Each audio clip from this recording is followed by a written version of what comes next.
Welcome to the Rediscovery channel.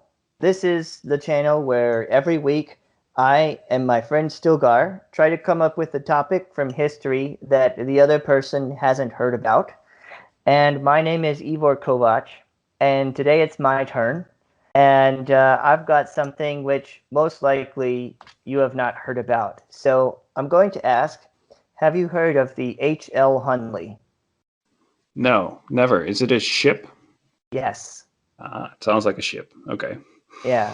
Yeah. Well, HL Hunley is actually named after one of the guys that invented it, or that worked on developing it. His name was Horace Lawson Hunley, and it's actually a submarine, and it's the first submarine to successfully sink an enemy ship. All right. Cool. Yep. And And this submarine was used during the American Civil War, and it was invented by the Confederates. So, just for reference, the Civil War that we had here in the United States went from 1861 to 1865. And Horace Lawson Hunley lived from June 20, 1823. That's when he was born. He died on October 15, 1863. He's about my age when he died. And after he died, like he was one of the guys that helped develop this submarine. And after he died, they named it after him. So the first time I heard about the Hunley was actually when I was moving years ago. And the U-Haul that we rented had this big image of the Hunley on the side of it. And it said, "Did you know about the HL Hunley, Confederate submarine, blah, blah, blah. Go to our website to learn more." So what uh, website was that? it was on the U-Haul website. I So can U-Haul had something on the HL Hunley from the Civil War on their Yeah, truck. they do that. They put like a fact from history or science on the side, one side of their trucks. Oh, Sometimes and it gets people to go to their website to read more.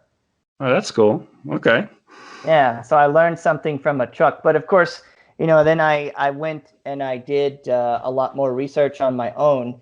And to quite truthfully, the way education in the United States, especially now, but even when I was a kid, is not very kind towards the Confederates and towards the South. Um, and of course, maybe we can do another video on that at some point in time, but I want to actually be more specific with this topic. Yeah, that's So, why I was surprised that, like it's one thing for U-Haul to be excited about history and put different things on their truck, but to put something on there that was used by the Confederates, invented by the Confederates, that's interesting. I wonder if they would still do that nowadays. Somehow I doubt that. I But think it's still there. Um, okay, okay. yeah, I mean, I haven't seen it in a while, but that was just a few years ago when I saw it. Okay. Uh, Well, respect to U-Haul. If you work for U-Haul, like yeah, and subscribe, and we appreciate you. No, sorry. Go ahead. Continue. yeah, That's and cool. But actually, yeah, I'll I'm include that image in the slideshow, their rendition of it. yeah. All right. We got our first sponsor. But that's really cool. But I imagine this submarine wasn't using torpedoes or anything. It was probably different. Like, how was it powered? Did it have batteries or steam power? How It how did? was okay, so good question, right? Because during the 1800s, they did have steam power, and the American Civil War, it's my understanding that it was the first war in which ironclad warships were used. I'm 99% certain of that, but I could be surprised, but I'm pretty sure that's the case. And both sides had ironclad warships. Only the Confederates had a functioning submarine. And this submarine was the ironclad warships, of course, were propelled by steam engines, and this submarine was propelled by the crew. It had a hand crank in it. There was an 8-man crew. The guys would sit along the side and they would turn this crank, and that's what would cause the submarine to move forwards. And they had no extra oxygen tanks or anything like that. They would keep a candle in the submarine, And when the flames started to go out, that would indicate to them that we better get to the surface pretty fast. And they had some How snorkel. how would they control depths? Like how would they dive and submerge and how do you call it? The opposite of submerge, Um, remerge. Yeah. so good question. They did have fins on the submarine. They also had tanks, which they could pump water into the tank. Or I Ah. guess you would let water into the tank and then let it out. But Yeah. then they also had weights, just weights attached to the submarine to weigh it down. And they could, in the case of an emergency, they could theoretically release the weights and the submarine would rise up to the surface. And I'm saying theoretically because as far as based on what I've seen, the fail safes didn't really ever function as intended on this submarine. So yeah, so I'll go ahead and go through the story here, Yeah. Please. Yeah. and you'll see what the fate of this endeavor was. So why did the Confederates build a submarine, and why did they think of it before the Northerners? I know that anybody that think of the American Civil War, everybody who knows anything about it knows that the North is where most of the industry was. It's also where most of the manpower was. But on the other hand, necessity is the mother of invention. And one thing that the Northerners did to win the war against the South is they encircled it in this thing called the Anaconda Plan, because it's like a great snake that was going to strangle the South to death. And it was also another name for it was Scott's Great Snake. And there were two parts to it. One was the Northerners, they had a very vast navy already, which I kind of alluded to when we talked about our video, the topic of the Battle of Shimonoseki Straits. So even while they're fighting the Confederates, they still had ships to spare to go into the Pacific and fight with Japan. But so they surrounded the Confederacy by sea, and then they also went down the Mississippi River and occupied that, which split the Confederacy in two. So the Confederates, they couldn't engage in trade with foreign countries. They were isolated. So there was the Anaconda Plan involved it involved isolation and it split them up, isolate, and deprive them of resources. And there's a movie that was actually made. Well, let's leave that. That's not relevant. But so the Southerners, they had to figure some way to get around the Great Sea Blockade, and that's what inspired them to try and create a war submarine, because it's not the first submarine ever, but is the first one to successfully sink an enemy ship. And the guys that came up with this and invented it, their names were Horace Lawson Hunley, James McClintock, and Baxter Watson. And these guys were pretty rich and well-to-do guys. And Horace Hunley, he had a few occupations. I think he was, I should have written this down, but it was like a lawyer, and he was also a plantation owner, which I guess meant that he had slaves as well. The other two guys I'm not so sure about, but these three, they were the ones who developed the submarine. The first submarine they built had like a cone-shaped front, and it was called the Pioneer. And they were testing it in Louisiana, near New Orleans, in a lake called Lake Pontchartrain. Lake Pontchartrain. I'm sure that's a French name. And the tests were going pretty well. But what happened is the Northerners, they came down and they took Louisiana as part of the Anaconda Plan. They took the whole Mississippi. So the inventors, they scuttled the submarine because they didn't want the Union to get it. And they took what blueprints they had and they ran, further. They ran east to Alabama, actually. And so I should probably give a date. That was the first, the Pioneer submarine was first tested in February 1862. And once they get to Alabama, Um, they work with some other guys named Thomas Park and Thomas Lyons, who owned a machine shop called the Park and Lyons Machine Shop, and this was in Mobile, Alabama. And they started working on a new submarine design, like a better design, and it had a front that was more of a wedge shape, wedge from like top to bottom, vertical wedge, not horizontal. Um, and this one they called the American Driver. And originally, it was supposed to have something called a electric magnetic engine. So that was one design they were looking into, is the electric magnetic engine. And then they were also considering a steam engine, which sounds like a horrible idea for something that's supposed to run underwater. I don't even know how that would. That would like. Well, I mean, the nuclear subs of nowadays, they create nuclear energy, and then that's turned into heat, and I think actually then turn into steam, and but it's a closed system. But you can't be lighting a fire inside of a tank and then being under the water inside. You're gonna. Yeah, I mean that would be pretty hard, right? You need enough oxygen. If they don't have compressed oxygen tanks or anything, diesel subs, I believe but they power their batteries when they're above the water. But that's why I was asking electricity, because some of the initial cars that came out also were electric, actually. So they did have very basic battery technology already at the time. But yeah. Okay. Yeah, that was their plan, but that could not produce enough power to efficiently propel the submarine and safely. Yeah. Also, these guys were in a time crunch because they were just getting, eaten up. Like the Anaconda plan was really working.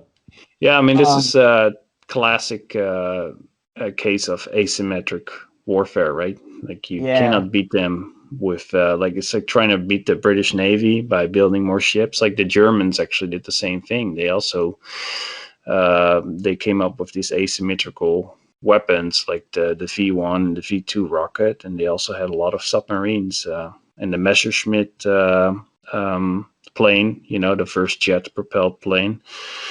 They had to come up with these new ingenious weapons because they would never just be able to outproduce the Allies or the Soviets. But yeah, cool. And the Germans they had a much better chance both in World War I and World War II because they had their own production capabilities, they had their own industries, and they also had their own food production. But the Southerners, they didn't really have that stuff. Yeah, so they were looking for a wild card. So that's why they were coming up with these clever, ingenious ways, different ways of fighting. Yeah, they had to do something to, to take away the advantages that the Northerners had, and it would have to be something new because they could not win a war of attrition. So then what they do with the American Driver is they install a hand crank inside of it. So this ship, I would assume, is pretty similar to the Hunley, but what happens to the American Driver is it's lost at sea. And then, let's see, actually, it was not lost with the crew on board. Like they did test it successfully, but it was, let's see, how did it get lost? It was lost in a storm. And they never found it. So I think they were actually moving the ship, and then a storm came and it got lost. But this is kind of new and early science, so stuff is bound to happen, and the Confederates were already rushed for time. So, but this ate up a lot of the money that these guys had, the inventors. So McClintock, Watson, and Hunley, they team up with a group of Confederate engineers called Singer's Secret Service Corps. And they start to work on another submarine, and this is the Hunley. But originally they were going to call it the fish boat or the torpedo boat. And the Hunley, the original plan of attack is that it would go down underneath the Union ships to a depth of at least 200 feet deep. And it would have a torpedo attached on a long chain or a tether, maybe a rope, 200-foot long, 200-foot long rope. And they tested it in out on the ocean, and they successfully sunk a barge. It worked perfectly. And then after that successful test, they put it on a train and shipped it to Charleston. So they're in a hurry to use it in the war. Yeah. And McClintock and another guy named Gus Whitney are supposed to be getting the submarine ready for the service, but the Confederate government is annoyed at them because they're not going fast enough for their needs or their wishes. So the government just seizes the submarine and gives it over to the military, and they put a crew on board, and immediately, like before the Hunley can leave the dock, or before the submarine can leave the dock, it sinks, and 5 out of the 8 crewmen drown. And the reason it sinks is not clear. Like some people, they say that another ship was going by and it created a wake that kind of overwhelmed the top of it, and it caused it to sink while the hatch was still open, the boarding hatch. Because actually, even when it's on the surface, it rides pretty low in the water. And then others, they say, well, it was tied up to the docks or something, and they didn't untie it. Nobody's quite sure. But then Horace Hunley arrives, and he's annoyed at them, and he demands that they put him back in charge of the operation, so they do. And he gets his own crew He gets his own crew together, and this is in October 15th, 1863. He decides to personally captain the ship on the next test run. And when they go out, something goes wrong, and it sinks to the bottom of the ocean, and everybody dies. And let's see. I found out, we've been wondering, like, how would they raise a ship in the 1800s? Well, apparently they tie ropes and chains to the ship while it's at the bottom of the ocean, and they had cranes to hoist it up, that were mounted on ships. I guess that makes sense.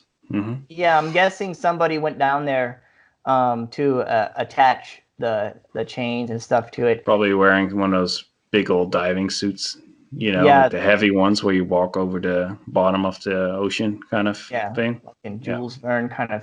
Yeah. So well, actually, and that was going to be a comment of me later. Apparently, 20,000 miles under the sea by Jules Verne. That was written in 1869. He started writing that book. So yeah, he may have been inspired by the Hunley. That's why I can imagine. Yeah, his Nautilus is definitely more larger and safer than the Hunley. Yeah, but that may have inspired the idea, right? So yeah, probably so. And so they supposedly the forward ballast tank was left open, and the ship filled with water as a result, and also the keel weights that were the emergency fail-safe mechanism. Like if the submarine was sinking, you would release these weights, and the ship would rise up. They were partly loosened. So these guys, they tried to save themselves most likely, but failed to do so. And when they got inside, like the bodies were still gripping the, what was it? They were still gripping onto something. And so they dig it up. And at this point, the Union commander in charge of the blockade, he was a guy named Rear Admiral John Dahlgren. He finds out that the Confederates have a submarine they're getting ready to use.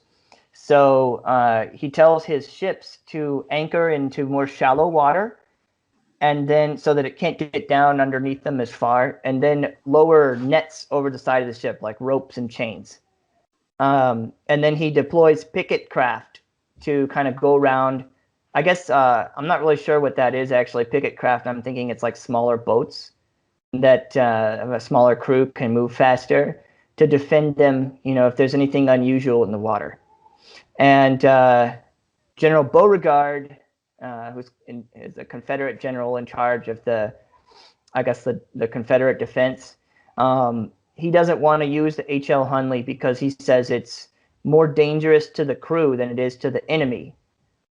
But and so he doesn't want to use it, but they really want to use it. So they come up with a compromise where instead of dragging, diving down 200 feet and dragging a torpedo across the water, they decide that they're just going to run along the surface of the water. They're not going to dive, and instead of dragging a torpedo, they put a 16-foot long pole on the front of the submarine, and they attach an explosive to the end, and they're going to ram the ship instead.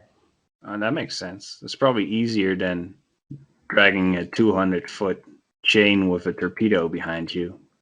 Probably be hard to aim, I imagine. Well, all you got to do is go under the ship. Yeah. And actually, it probably would have been safer because the concussion from the explosion is not going to be. Yeah, that's true. Because if the pull that force would be pushed against your craft as well. Yeah. And also, as they're going, the submarine would already go under the ship and clear the other side before the torpedo hits it. So you want to get clear when that ship starts sinking. But they get another guy, another crew together, and the captain, his name is George Dixon. He's the leader of the new crew. And let's see, February 1864 is when they attack, and they attack at night, and it's winter. Okay, so the HL Hunley attacks the Union ship called the USS Housatonic, which was one of the biggest, deadliest ships.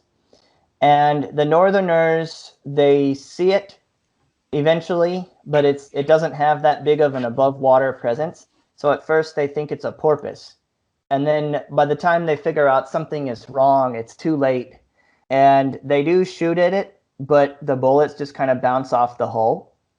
And it strikes the Housatonic, and it kills 5 of the crew out of 155, and the Housatonic sinks in less than 5 minutes. But what happens is the Hunley never returns to shore, and nobody knows what exactly happened. From the website, I'll put all my sources below, but the main website that I used was the museum website that's actually devoted to the Hunley, where it's physically displayed, called the Friends of the Hunley. And according to one of the testimonies there, they said that nearly 45 minutes later, a Union sailor claimed he saw a blue light on the water. Some speculate this was the last reported sighting of the Hunley for more than a century. And then one record indicates Dixon had promised the troops at Battery Marshall, if successful, he would signal to shore by showing 2 blue lights.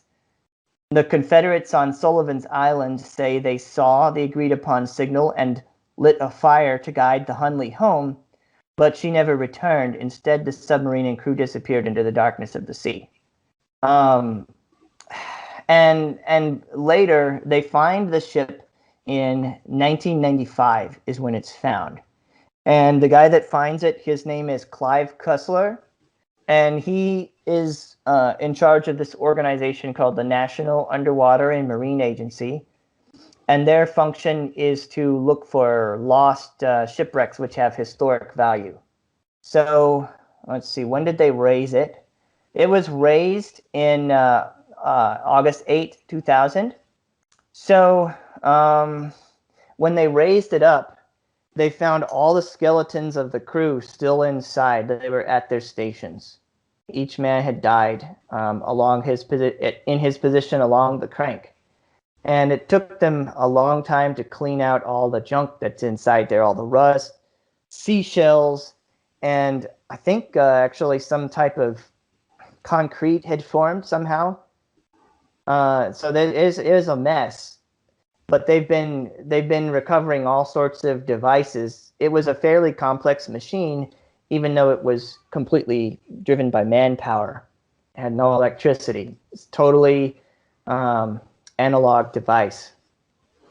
But And all the interesting. guys, yeah, it's weird. So I originally thought that they must have gotten knocked unconscious when the bomb blew up, and then they could have run out of oxygen, while they were unconscious and just died.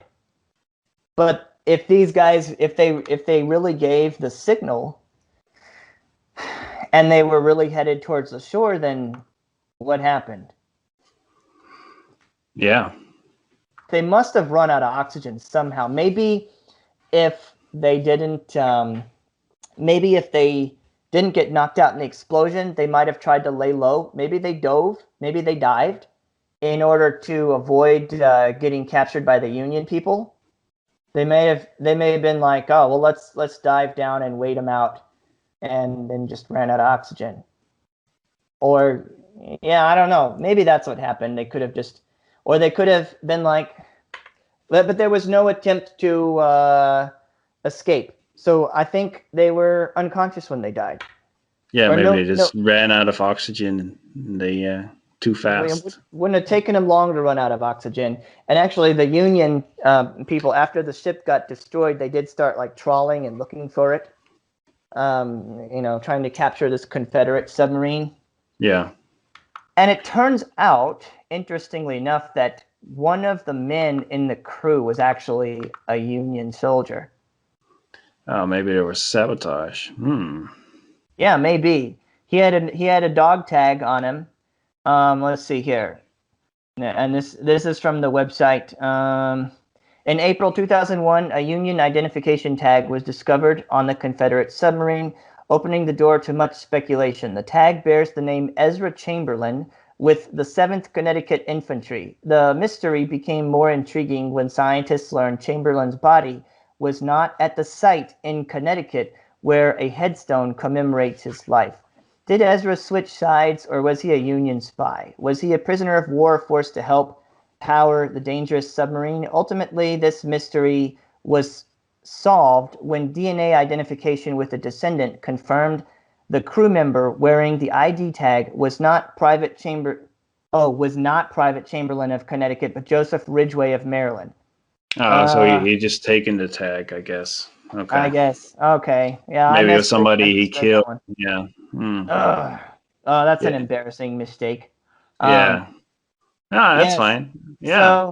So, I was like cool at story, 2 o'clock dude. in the morning when I was finishing this, so I'll blame it on that. I was But actually looking up submarines because I was intrigued by Jules Verne, and there was actually a Nautilus submarine by an American inventor that built it for the French government in 1800. So that was when 60. In 1800s? Yeah, or the year 1800. Oh, the year. Yeah. So, and there were a couple others, but yeah, it wasn't used in battle. And the first submarine was actually ever functioning submarine was the Dreble. That was in the year, 1620, and it was built by Cornelius Drebbel, a Dutchman, who he used it in the Thames as a demonstration to King James. And you should include a picture because it's interesting. It's like people were rowing somehow underwater. It was made out of wood, and it was probably using some kind of bladders and wooden ballast tanks. Yeah. Anyway, but there's like nothing survived from it. But they made successful dives. But yeah, interesting. So the idea was older, but I guess they didn't learn how to use it successfully until there was an attempt to use a submarine during the American Revolutionary War, but it didn't actually really sink any ships. And they did take out all the skeletons and they've buried them. They gave them like a Confederate burial ceremony a few years ago, and the graves are there. I'll include pictures of that. And they also reconstructed the faces based on the skulls. Of course, I don't know how they know like what kind of facial hair these guys had because they put like beards and mustaches and stuff on them. But Yeah, I thought that was interesting. I figured you probably wouldn't know about that, so that's that's all I got on this one. I did not. Cool story. Appreciate it. Interesting to Okay. learn more about submarines. I never really thought about it. I always thought they emerged during the First World War. I didn't know they went back much further than that. So, Yeah. Well, you yeah. think about this one, they killed 5 Union soldiers at the cost of 8 Confederate soldiers. Of course, the ship that they sunk was a very big and expensive, powerful ship, so there's that at least. Yeah, I guess they should have worked on the delivery method a bit more. They So, should have planned things a bit better. I feel like and I can probably find regardless, it wouldn't have changed the outcome of the war, probably. yeah, they So, they had no capacity for a sustained war. They unless they were gonna like churn out 100 of these, then yeah. which they So, didn't have the industrial capacity to do. no. They really And I I mean they imagine actually you could use like some kind of depth charges against this if you wanted to. You could adapt your warfare to it. Although they didn't have sonar, so how would you spot them? I guess you would be kind of defenseless. yeah, if the Confederates had come up with a working submarine, they would have really probably been able to break the Union blockade. But Yeah. I mean, they didn't have the time, and also it didn't help that the inventor. Well, Lawrence, he wasn't the only inventor, but so yeah, it after he died in the second test run, that's when they named a submarine after him, HL Hunley. Cool. Are there any HL Hunleys part of the U.S. Navy nowadays, or? Probably not. They're scrubbing all there's an ideological thing going on right now, and Okay. there used to be a lot of forts named after forts and also some Are there vehicles. still some air carriers called after Ford? They're scrubbing all the Confederate names out Okay. of the military now. It's Okay. you know, All right. Okay. Well, so yeah, interesting. Maybe they can come up with some of these. What was it called again? Apparently, there was a USS Holland. That was one of the first. But Drebel. So, if anybody in the American Navy is listening, you should call the next ship the Drebel. yeah, You never know. Yeah. yeah. Yeah. Actually, I Yeah. No, think I saw some pictures on the Hunley. I'm sure you'll include them, some drawings. It looks really cool. It looks something like out of like 50s sci-fi, like if you put some kind of rockets to the side of it and make it a spaceship. that yeah, Yeah, it and looks cool. Yeah. that's actually pretty much what the 50s and even like the 30s sci-fi was. Like you look at Flash Gordon, which my grandfather watched. He actually recommended it to me, and I watched it, and I read the comic also, and I enjoyed all of it. But if you look at their old depictions of space travel, it pretty much was based off of uh, submarines. Like the rockets that took off and landed on the inside, it kind of looks like the submarines with metal doors with hand cranks that you use to open and all this kind of stuff. And I'm guessing that of course, when that stuff was come up with, they had no spaceships in real life, but they knew that the atmosphere must end at a certain point above the Earth. So they were probably thinking, well, we know that submarines have to be airtight, so spaceships would probably resemble submarines. Yeah, that's what I'm thinking. Their logic was. But it's Yeah. probably no coincidence that the old Well, I mean, sci-fi. it's new frontiers, right? We talked about this. Was it the previous episode or the one before? It's yeah.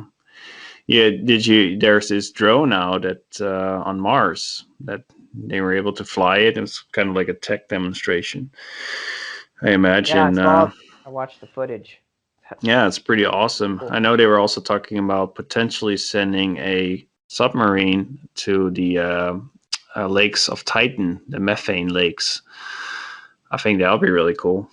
That's Yeah, something. I that would be cool, but I don't think their motives for doing that are Yeah, logical. I I think don't they're care about the motives. I'm fascinated by Mars and Titan, and anyway, especially Titan.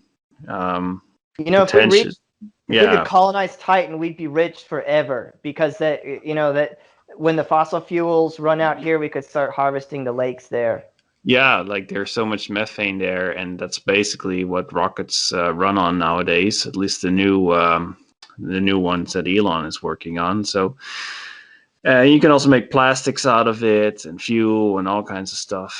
So all you need is oxygen. It already has Like water, so you just got to turn that into oxygen. it's like And God put it there for us to take. So we should yeah, go there. and yeah, and you're protected from radiation there, unlike on Mars. Yeah, you don't need a pressurized spacesuit. You just need oxygen tank and warm enough clothes. You don't have to have it airtight.